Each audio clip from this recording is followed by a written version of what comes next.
The year was 2011. The evolution of combat had yet to ravage the game, and life was more simple. However, what if I told you that one small mistake by a developer would make it to where dozens of players could earn an accumulated wealth of 100 billion GP in just under an hour?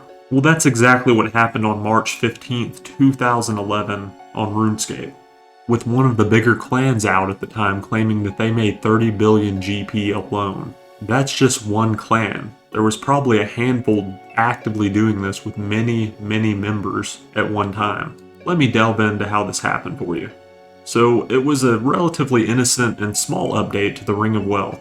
They wanted to give it use outside of just hitting that gem or rare drop table more often. Their solution was, well, what if we make it slightly affect actual good drops on the tables? Things like, sigils, God Wars drops, and that sort of stuff. It was a good idea on paper, and it probably would have been fine had it not been for this error.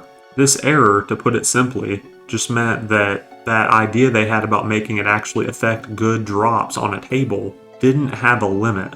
What I mean by this is that multiple players could simply join a clan chat and turn on coinshare or lootshare with all of them wearing a Ring of Wealth, and that effect I just mentioned would stack by however many people were in the clan chat. Of course, they couldn't just sit in the clan chat, they had to actively be killing the same thing you were killing, and that sort of stuff. This was figured out roughly 30 minutes after the update first hit. Maybe even before that, just some people may have just not been talking and wanted to claim more of the wealth for themselves. In the video, you can see in the various chats people begging and trying to claw their way into, being able to turn on lootshare and actually be a part of this, wealth and be a part of these clans.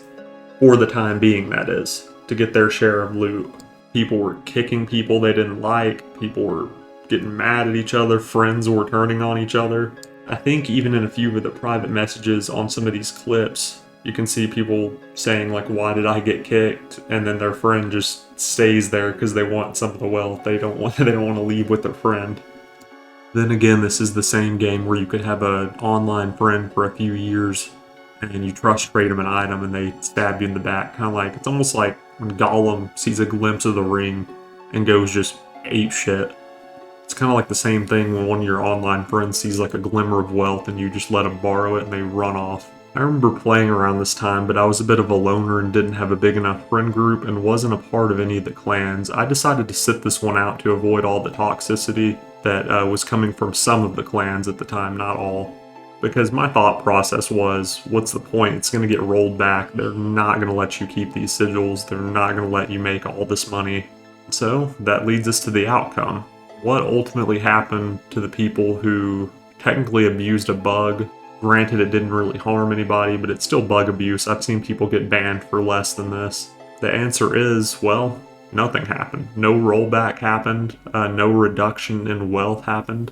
Everyone that got a sigil got to keep the sigil. I explicitly remember Mod Mark coming out the day of this glitch or the morning after. I forget which one. If I can find the forums post or a screenshot of it, I will include it. He basically just said there wasn't a big enough impact due to the glitch to warrant a rollback.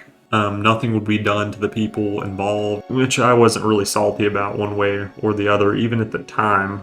Wasn't too salty about it. It was just very interesting. So, like some of you, I was curious on what the impact, like price-wise, and on the economy was allowing so much of this into the game.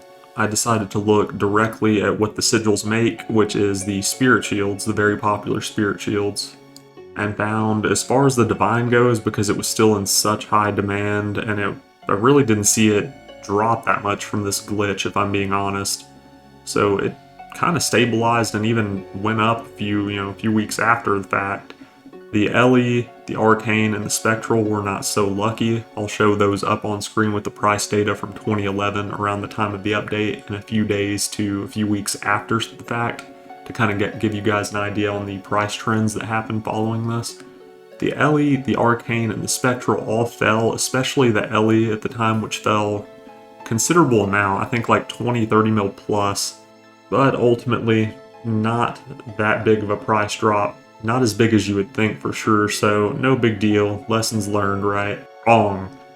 In 2017, the same thing happened, but with the Luck of the Dwarfs, which is basically an enhanced version of the Ring of Wealth to a certain extent. It has nothing to do with the Ring of Wealth, it's just a better version of the Ring of Wealth that accesses a higher tier of luck, some mechanic they added after Evolution of Combat. And it allowed people to essentially do the same thing. You can see the global shout-outs of people getting drops just back to back to back to back to back, all this wealth. Ultimately, guys, that's about it for me. I just wanted to kind of give you a few minutes.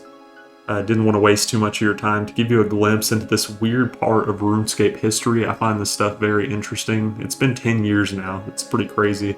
But anyways, guys, I'm going to try and release at least 3 of these a week, so if that's something you're interested in, you can subscribe and do all the typical YouTube stuff. I'm not going to waste any more of your time. But yeah, I'll see you.